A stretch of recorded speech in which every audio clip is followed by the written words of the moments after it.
to join us for Holding Space, which is Oasis by KrAsia's first debate talk show. To give you a bit of insight into who we are, so we are part of the KrAsia group. We are essentially focused on thought leadership within APAC and Japan, China, and India. So we reach, monthly about 14 million hits across that region. And with our sister site, KrAsia, we focus mainly on news within tech and innovation.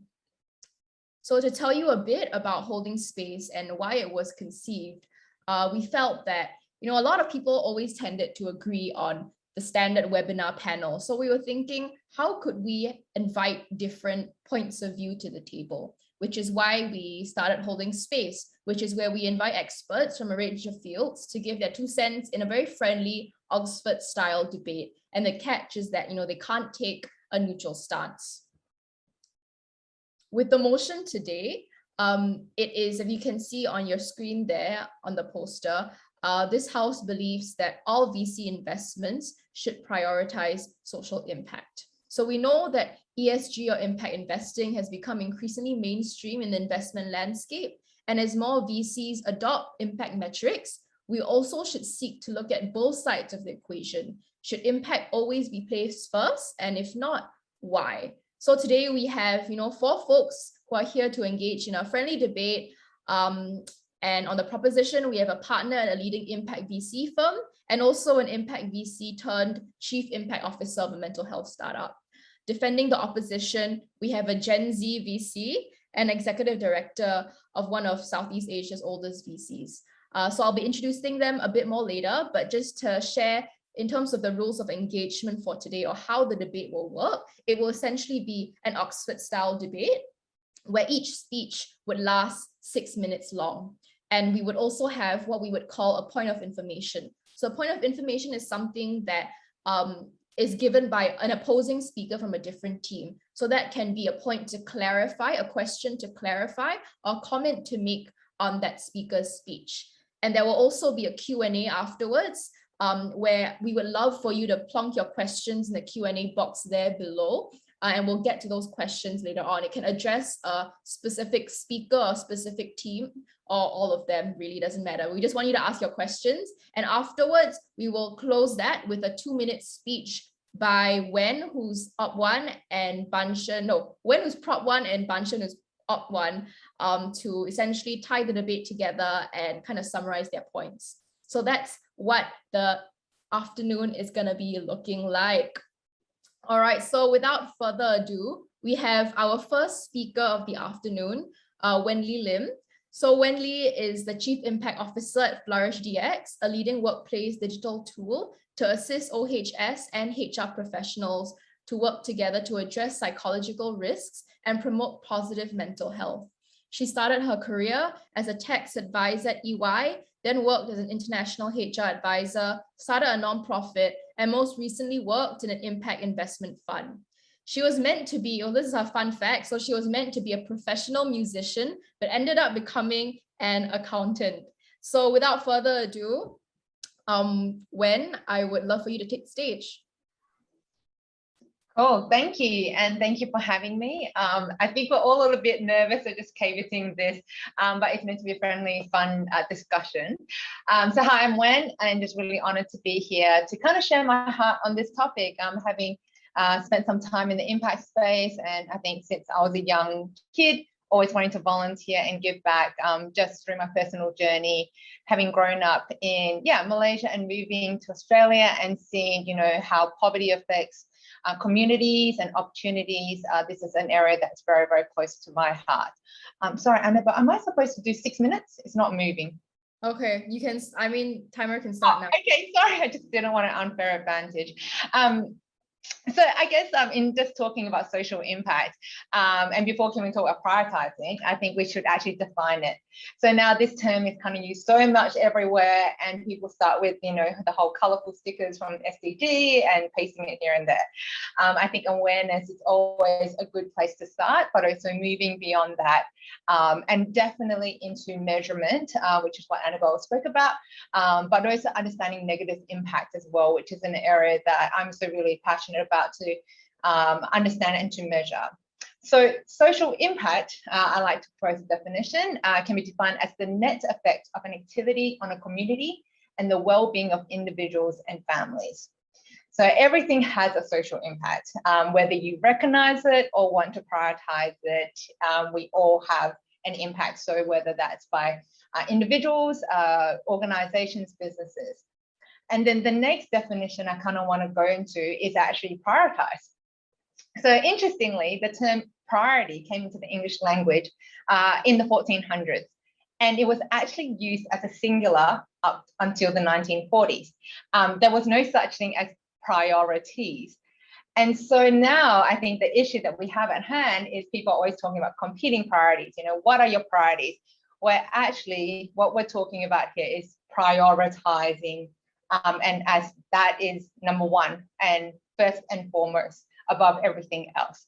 And so what we're really talking about here is actually prioritizing social impact above everything else. And when we're talking about VC investments or investments in general, that's a hard thing. We are actually saying prioritizing social impact above returns, you know, to our LPs, to all of, and so that is a high calling, which I want to acknowledge, but I really believe it can be done.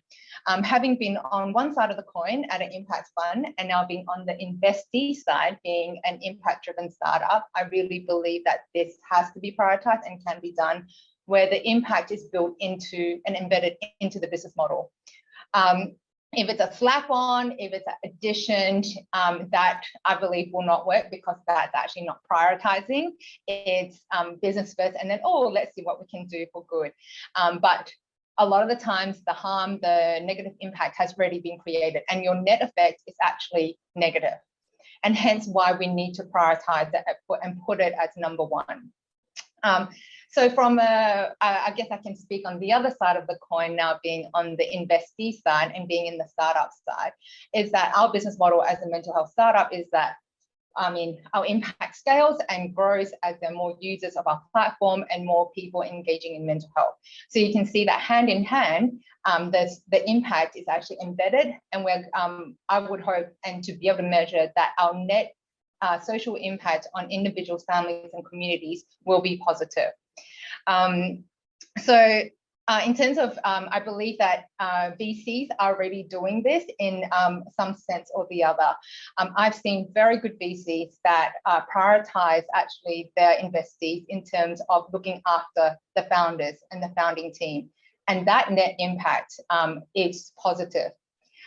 Where it doesn't work so well is actually the pressure that, you know, the downside of actually not taking care of the founders, the initial team. And we all know the impact on that. Being in the mental health space, I have had conversations with people who have met founders that literally are suffering through anxiety, depression, and the stress factors. And I would propose that as VC investors and as people working in funds, to really prioritize the social impact, firstly in your own home, in your own backyard, with the people that you have invested into. It's not just a monetary investment, but an investment into people, and your investees is the first line and their teams. I would also like to believe that once you do that, then the on-flow, so I would say correlation, not causation, that it will be correlated that the overall impact of the organization to all its external stakeholders would also benefit and would be more positive. A lot of the times when we think about social impact, we always forget those who are closest to us, those that are right near us, and we think about giant impact, which I believe is very, very important as we have a massive, as a big investors especially, and I believe Bo will be speaking into that, into developing countries and all that, we have a lot of ability to influence for good. But I would like to bring this back closer to home in terms of the social impact on those that we invest into from a VC point of view. So I would just encourage all VCs. I really believe some of you are doing that. So this is why it was easy for me to be on the proposition side. So thank you for the ability to share my heart on this. And that's all I have to say. Thank you. Oh, any questions? Any hands? No? You have 24 seconds.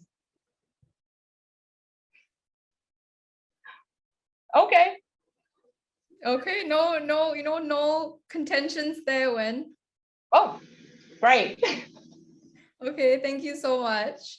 But Bo or Wen, if you have any more, later for the following speeches, please feel free to raise your hands. Okay. Thank you, Wen, for your speech. And next, we move on to our opposition one speaker. So Ban Shen Ho is an associate at Protege Ventures, a student-led venture fund that invests in early-stage startups. As a third-year economics student at SMU, he enjoys deep conversations about pressing issues facing the world and to gain exposure to multiple perspectives. In his own time, he also debates, and his team recently emerged as champions at the Shell NTU InterVarsity Energy Transition Debate. So he's also an avid runner and is looking forward to participating in his next half marathon. All right, Ban Shen, the floor is yours. Right, hi everyone. I just want to check that I'm audible. Okay, great. Hi everyone. So I'm gonna start my speech okay, great. So anyway, I think we already have the first clash like at the start of the debate. So Wen mentioned that she defines social impact as the net effect of an activity on a community, but I think that itself is a clash already. So what I mean is that if we look at VCs right now, whatever investments, venture investing in itself is already some sort of impact investing, right? Because whatever investments we make, it has some sort of positive impact on society. So I think that it is unfair to define social impact in that way. And I'll get to my definition of social impact later on. But I would like to start by just saying that I'm certainly not against social impact causes. And however, the motion put before us is whether all VC investments should prioritize social impact. And as Wen has mentioned, that means that for every single VC investor, social impact will now be the single most important criteria for all investment decisions. I think at the end of the day, what both sides of the house want is for VC investments to create the greatest positive impact on society. And I'm going to argue that we on opposition side do it better. And I have 3 arguments. So the first one is, when we think about social impact, what comes to mind? I think usually it's topics like alleviating poverty, addressing prejudice, providing accessible education, those specific areas, rather than more general areas, right? So actually, accessible education is already addressed is what many edtech startups are trying to address. And at a point at which we introduce this social impact label, I think we greatly limit the diversity of startups that we can invest in. So based on this social investment criteria, companies like Grab, Shopee, Ninja Van, they would not receive any investments.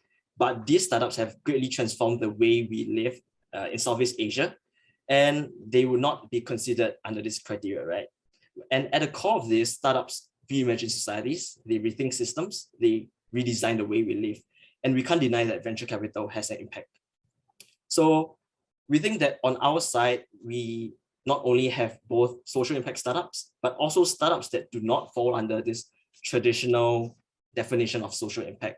However, on proposition side, the scope is much narrower. The range of investments is lower. And worse, it can harm future VC ecosystem.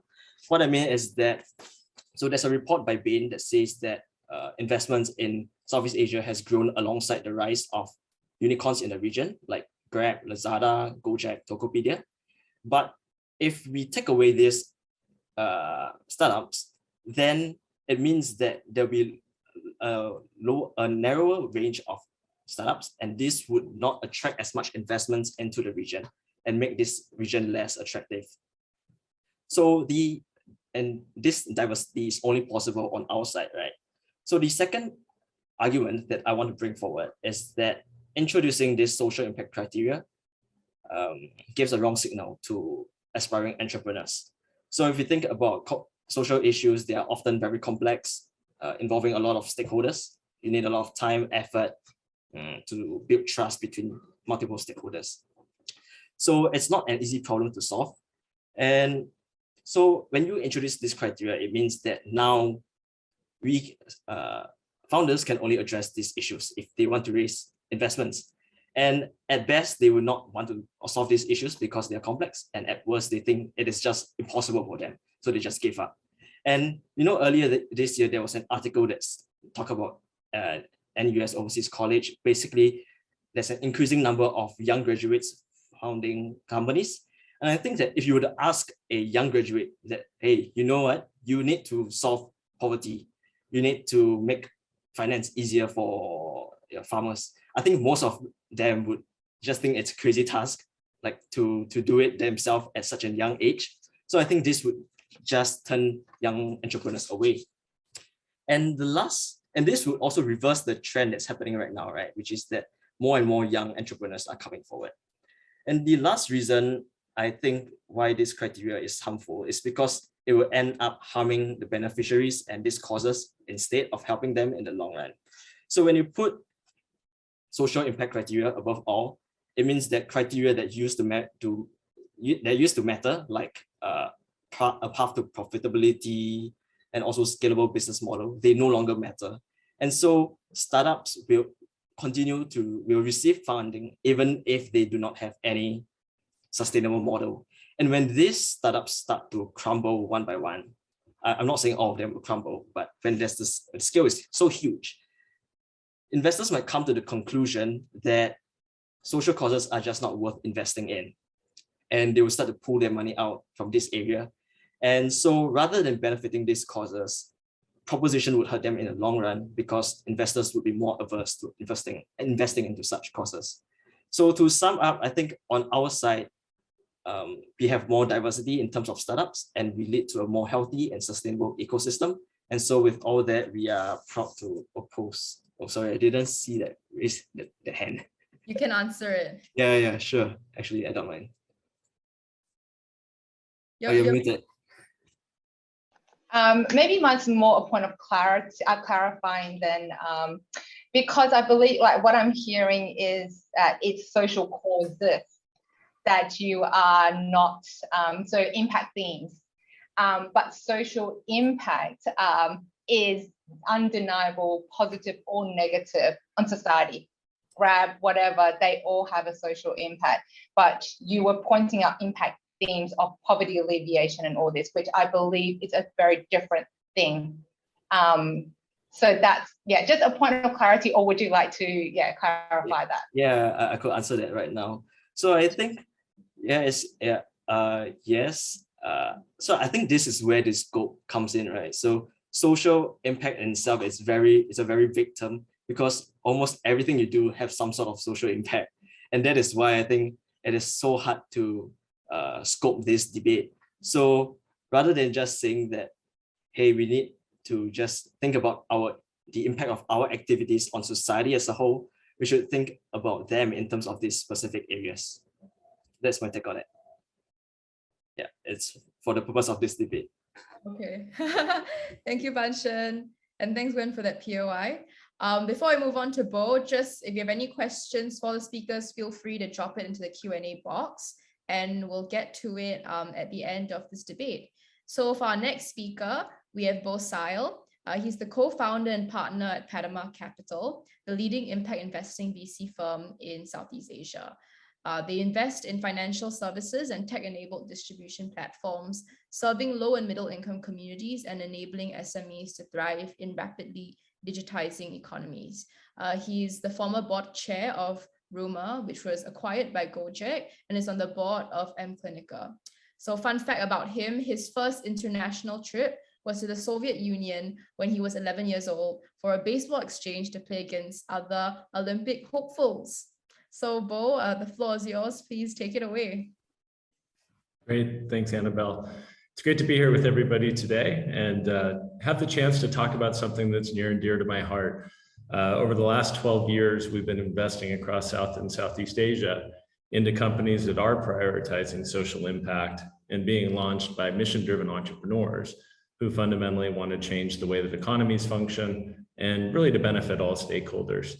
One of the things I wanted to share is that the proposition saying that all VC investments should prioritize social impact is a pretty broad one. And maybe what I'd like to do is define it in the way that my colleague Wendy Lim and I have been really thinking about this, which is how do we make sure that companies are really built to last and to prioritize social impact, and venture capital investors, because we are backing the companies of the future, have a very strong hand in that. So to put it simply, we believe that the tech companies of today are redefining industries and building sector-defining platforms that are reshaping how economies function, redefining how economic gains and opportunities are being distributed across emerging markets. And it's even more important than in emerging markets where the formal economy hasn't really functioned as highly and as efficiently as it has in other places like the US and Europe. So we see an amazing opportunity in the golden age of Southeast Asia to really be a part of this future. And we believe that venture capital firms have a critical role in that. They're the risk takers, they're the ones who see a different future. And most of the folks that I speak with actually say, hey, we're trying to drive value for society and actually solve a lot of these critical market gaps that exist. So one of the other things that we've been thinking a lot about is how helping to create inclusive economies and really helps foster geopolitical stability. And these things don't just magically come from following the best practices of investors in China and the West, where over the last decade, we've seen tech both expand access to information and opportunities, but also drive income inequality and other challenges. So as a part of our investments, the way we work with our portfolio company management teams and CEOs and other board members, by taking a lens of really looking at prioritizing social impact as a part of the equation. And as Wendy really outlined, prioritizing doesn't mean it's that at all costs. It means that it needs to be very important or the most important. So at different parts of a company's life cycle, we believe it's critical to actually focus on scalability, sustainability, but then also to think about how that platform can be built for the long term to really have the biggest impact on society, which I think that most founders are setting out to build businesses, whether they're in education technology or in the environment or financial services. They're trying to impact the most amount of customers.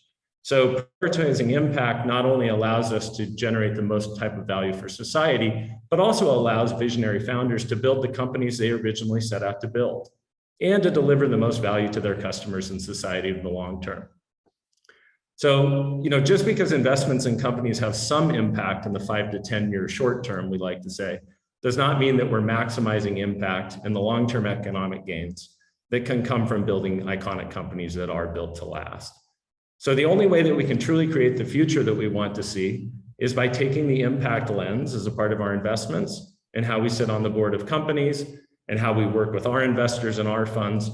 And to just share a little bit how this whole, I'd say, value chain of investment capital works is in order for there to be real change, you need to make sure that not only entrepreneurs care about it, but then the venture funds care about it, and then the investors in the venture funds care about it. So we're talking about a really big change in society.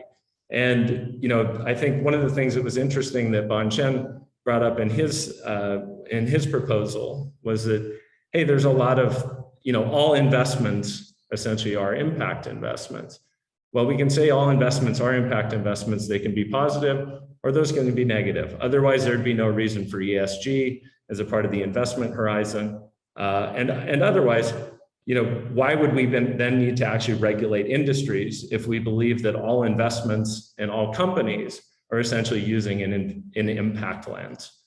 So one of the things that I do want to share is that if you think about the capital stack, I've been on the board of companies where there was actually an ability to focus on maximizing impact And the way those boards are constructed, the way the shareholder base is constructed, the way that the investors engage with one another, and the way that the management team actually is able to pursue the long term looks very different than a company that does not prioritize social impact. And it does not mean that that company is going to, sacrifice its sustainability and profitability. We invested into a company called Mapan years ago, which was acquired by Gojek. We made about 10 times our money on the investment. And going forward, the entrepreneur who built that is a guy named Aldi Haryapratomu. Aldi went on to run all of GoPay, and then took that same mindset into how he thought about GoPay as a part of Gojek's longer term mission of really expanding access to financial services for all Indonesians. So to kind of just share one last thing is, just because there is impact in an investment doesn't mean that we're maximizing the impact of that investment. But if you take it in a different way, which is you look at maximizing that impact, in the long term, you're going to build companies that essentially are driving the most value for society, will become the most profitable, will create the most economic stability in countries such as Indonesia, Vietnam, or the Philippines, and will really move forward to make significant change, but also will move forward in building the economies of the future. Thank you. Thank you, Bo. Okay. And our final speaker of the afternoon, we have Puyen. So Puyen Leung serves as Executive Director for Vertex Ventures and focuses on opportunities in Southeast Asia. Prior to joining Vertex Ventures, she was an investment director at Singtel Innovate, the CVC arm of Singtel. Prior to that, she assumed a range of operating roles, including business development, product marketing, and strategy. Her fun fact is that she's originally from Hong Kong, but came to Singapore when she was a tween at 11, which is a very difficult age. Without further ado, please take it away, Puyen. Okay, finally it's my turn. Nice to see everyone here. Thanks for having me. So I think the fact that we're talking about this topic here in this forum with so many people spending an afternoon with us means that it's an important topic, right? So it really, I think on the face of it, it makes complete sense for any business to at least do no harm, and if possible, create positive impact to society. So I think I want to set the context straight. But does it mean that all investment, regardless of asset class and instrument, should prioritize social impact? And this is where I'm going to, put forth a few arguments to explain maybe why not, right? So firstly, I think for any company to scale, whether it is social impact focused or not, the products, its products and services actually need to address a range of institutional needs, ability to maintain healthy cash flow, address a big enough market size, ability to have a sound go-to-market strategy. So any business, have to satisfy these criteria. Otherwise, the company will either not survive or will remain subscale. So consequently, if the company or the VC that backs them, prioritize anything else before business growth or business fundamentals, may find that ultimately the level of impact they can deliver may not be meaningful because they may not survive or they will remain subscale. So that's the first point. The second point relates to access to capital and the mandate of VCs as an asset class. So by nature, at least for generalist VC, is a high risk, high return asset class. So we must act on our mandate, which typically involves prioritizing at least market rate returns. So every investment we make, we hope to return the fund. So it means that we kind of have no choice as VCs. We have to first evaluate whether a startup can scale and deliver outsized return. If not, then the VC will not have access to capital. Downstream wise, startups and companies will not have access to capital. I want to build on Banshan's example on Grab. So Vertex was a Series A investor of Grab. At the beginning, they just wanted to disrupt the transport market, right? So we backed them because they was, solving an infrastructural problem. Now they have gone on to raise about $13 billion before their reverse merger. And that's probably mostly because investors believe that they can have a clear pathway to profitability and scalability. Now that they're so big, they have a lot of programs that are that aim to deliver social impact, like digital literacy program and tech upskilling program and all that. But I think they have been able to raise all these funds because they have kept their eye on the business strategy and growth, right? On the flip side, if a company plans to maybe prioritize other things, then maybe there are other instruments available for funding, maybe grants, loans, charitable organization, right? I actually would want to come back to the definition of impact and scope. I think, Bo mentioned that in emerging markets, it's very exciting. There's a lot of opportunity to deliver and maximize impact. And actually, I agree with him. I think by nature, by being based in emerging market, many startups are already solving large infrastructural pain points, and on the onset of it, they may not be measurable direct impact, right? And if they do well, actually they're enabling a lot of things that may have downstream implication. And I think that's why the definition of the scope can be difficult. I was trying to look up some numbers. What is the AUM of impact investing globally? And I found that there are maybe two broad, very contrasting definition, right? Jean estimated that the global impact AUM is about 75 B in 2019, and GSI estimated that the figure was 30 trillion. So how do you define impact in the first place, right? So this is the point I want to circle back to say that, okay, yes, company should definitely aim to do no harm and deliver positive impact, but as VC investors, maybe there's something else we should also prioritize, right? Maybe the last point is about being practical and contextual. So I actually believe that if we were to prioritize social impact above all else, there may be some unintended consequences of maybe impact washing, right? So I just want to posture myself as someone who is good at doing ABC or backing companies that are doing ABC, but there could be, in advancing the social cause on one direction, you may be negating others, and holistically, maybe you're none better, right? So I think as VCs, we should also take a pragmatic approach and identify holistically what are the positive and negative impact, and of course, alongside with whether the company can scale. Yeah. So, I think all in all, I believe that we're here because we find that the topic is important. I'm glad that we're talking about it. I'm glad that we're flushing all sides out. But I think there is more that meets the eyes when it comes to prioritizing social impact when it comes to VC investment. Yeah, I still have 40 seconds left, but I have nothing more to say. Yeah, thank you. That's okay. Thanks, Priyan, for that speech. Now we can move on to the Q&A portion. And I think we have a couple of questions here from for the proposition side.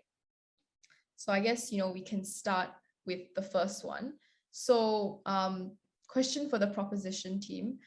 Given the broad definition of social impact that the proposition sets up, I would suspect that all startups would therefore have some form of social impact in some way, which means that all VC investments by default would definitely have a social impact, making this motion an issue moot. Could the proposition then share what the counterfactual looks like in their world? Yeah, well, why don't I take that? So in this proposition, essentially, it does seem a little bit broad. The way that I tend to think about impact investing is really to invest. You're investing with the, let me think about this just one second. You're investing with the intentionality around creating positive social, environmental, or economic impact. So, all investments have some sort of impact. That's correct. But I'm having a hard time understanding how, when we talk about prioritizing social impact, that then just because companies have some sort of a social impact, that this motion would be issue and moot. So, what we're talking about is just because a company has some sort of impact doesn't mean that it just automatically was going to have that impact. Companies are essentially built. They don't just kind of come into existence. It's not like they just kind of bubble up from the primordial ooze and evolve into what they were going to evolve into by the forces of nature. Entrepreneurs build those companies, investors invest into those companies every step along the path, from birth all the way through exit and long-term operating of the company. People are making critical decisions all the time. So I'm not sure I have a counterfactual to it, but to me, it just, the question itself really lends itself to the idea of, we're talking about prioritizing social impact. We're not saying whether we make an investment into a company. We talk about, should we prioritize social impact in the investments that we make, as opposed to only investing into social enterprises or only investing into companies that we deem to be social impact driven businesses. We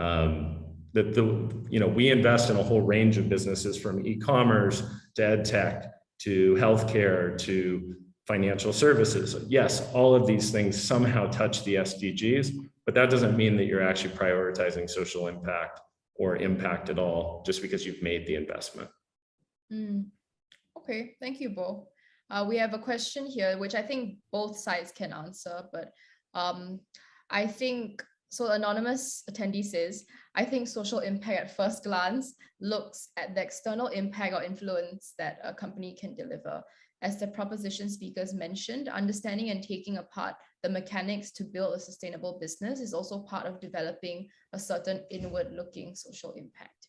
What would building a sustainable business look like then? And I think, both sides can answer. Maybe Pui En or Ban Shun, what does building a sustainable business look like today? Yeah, maybe I can try to take that. So I think this question relates a little bit to risk management as well. So when overall, first I think we have to believe that the companies that we're backing are doing no harm, and I think we have walked away from some investment because we feel uncomfortable with certain dimensions or parameters.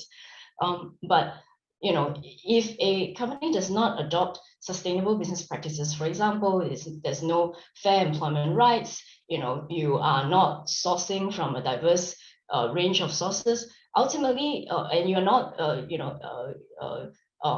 taking care of ensuring that you partake in ethical business practices, overall, in the long term, it could become risk factor back to the company. So when we look at investments, beyond just obviously evaluating whether the company can scale and become the next unicorn, we actually examine and go through a pretty comprehensive checklist to see what are the risk factors that may, outside in or inside, if risk factors that may affect the long-term sustainability of the company. And we look at it from environmental perspective, social perspective, and governance perspective. Yeah, this is how we look at it. Okay. Wen, would you like to answer it from your point of view? Yeah, I completely agree. And a shout out to the guys at B Corp as well. They provide a very good comprehensive checklist and some measurement or standards to then check. And the thing that comes up to me is good business is good business. So if you're doing the right things for people, planet, it's just going to result in a good business. Your outcomes are there.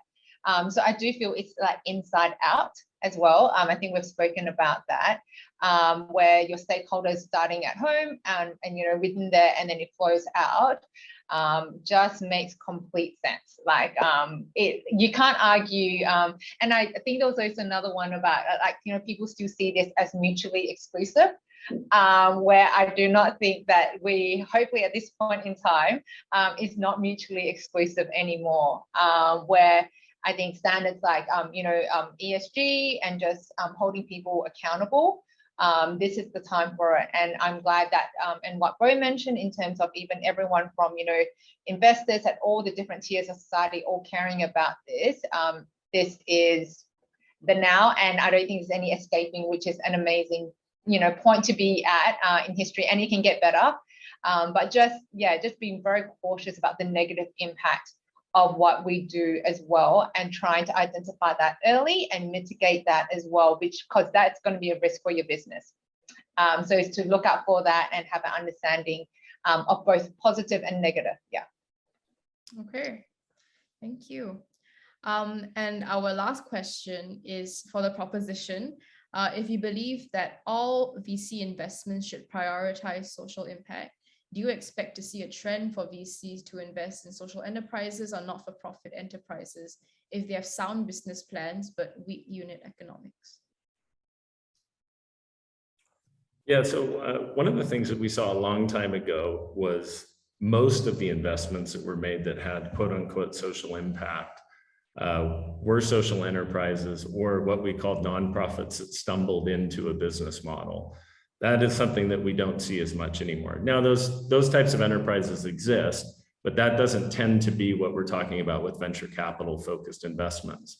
The impact funds that I know, the investors who I know who want to drive strong social impact are not looking for suboptimal returns, even though there are some funds out there that are more social enterprise focused funds that do that type of work. So it would be a folly to think that just because something had strong social impact, or just because a company could use its business model to drive more impact in the long term, that somehow or another, that would mean that fewer companies got access to funding. We know that's not the case.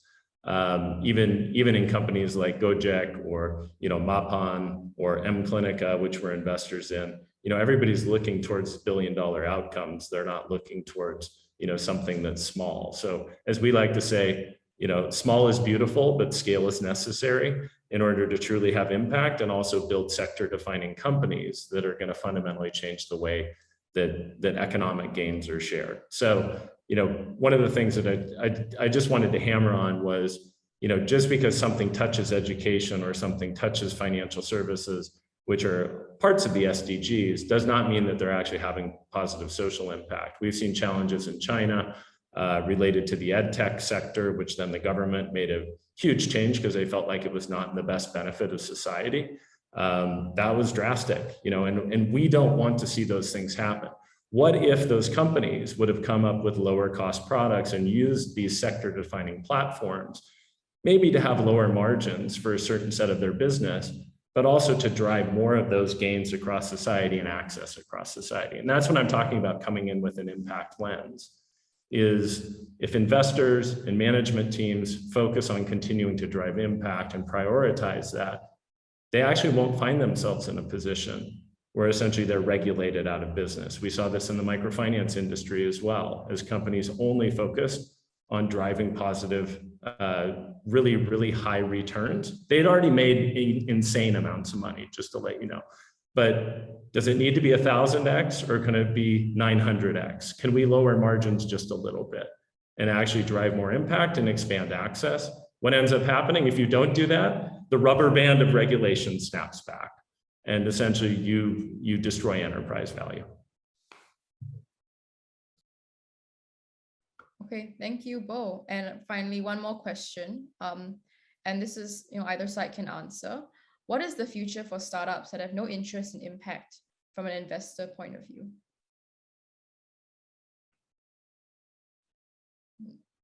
Don't shout all at once. Kuyen? Oh, yeah, maybe. So now I'm going to speak from an investor who is rooted in Southeast Asia, which is an emerging market. So as I mentioned before, and I agree with Bo and actually went on this one, as the emerging market VC investor, we are looking for innovations and disruptions that solve problems that can address the masses and scale. So I would argue that if you are not making an impact in some way, then whether directly or indirectly, then you're probably addressing a very, very niche market segment, and maybe this is not an interesting business model. So maybe I'm an optimist. I actually see that majority of the startups that are operating in emerging markets would have direct or second order indirect impact ultimately if they do well. So I would argue that would not be it. That would maybe become a non-starter. Yeah. All right. I think we have time for one last question. Joshua's question: would the entire panel agree that integrating ESG factors and SRI guidelines would adequately mitigate potential public fallouts while ensuring at least some form of impact? This is opposed to plainly looking at financial metrics versus positive impact outcomes as a screening criteria.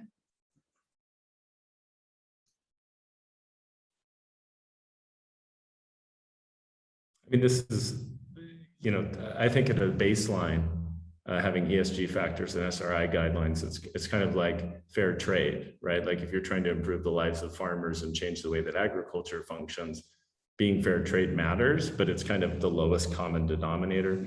just as, paying taxes or not taking advantage of labor or, not engaging in slavery, is essentially kind of the baseline. So I think those are all important. I agree. And all our investors require us as a fund, and actually, most of the development finance institutions that invest in other venture capital funds tend to have those as baseline factors.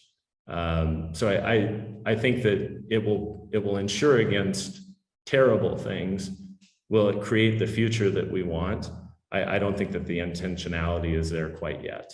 And I don't think that it's enough of a motivation and enough of a driver to change the way that economic systems function. Okay, well, with that, I think we move on to our last segment, which is the closing speeches. If any more questions, feel free to plonk it there, and the speakers, you can actually reply to the question right there in the Q&A box. But I think for our next segment, we have Ban Shen, who's going to be giving the closing remarks for opposition side. Yep. So I'm sure everyone has been having a good time so far this afternoon, especially because a lot of this topic is close to most of our hearts, I believe. And so I think from this whole debate, what we, on the opposition side, our stance is that at the end of the day, your social impact, it cannot be the key criteria when you're making any investment. Perhaps it could be used as a way to screen for potential investments, but when you're actually making the investment decisions, your financial metrics probably would have to you have to consider your financial metrics also. So your social impact will not be a priority. And that is also not to say that we do not care about making positive impact, as like everyone has agreed. Venture capital in itself makes some sort of positive impact on society. And I think that at the end of the day, perhaps if an organization really wants to make social impact, let me rephrase that. I think that perhaps not all organizations that are focused on making a social impact is suitable for VC investments. And yeah, that's where we stand. How I got it, Pui Yen. Thanks, Ban Shen and Pui Yen. Wen. Oh, thank you, Ban Shen. So we are in the business of people.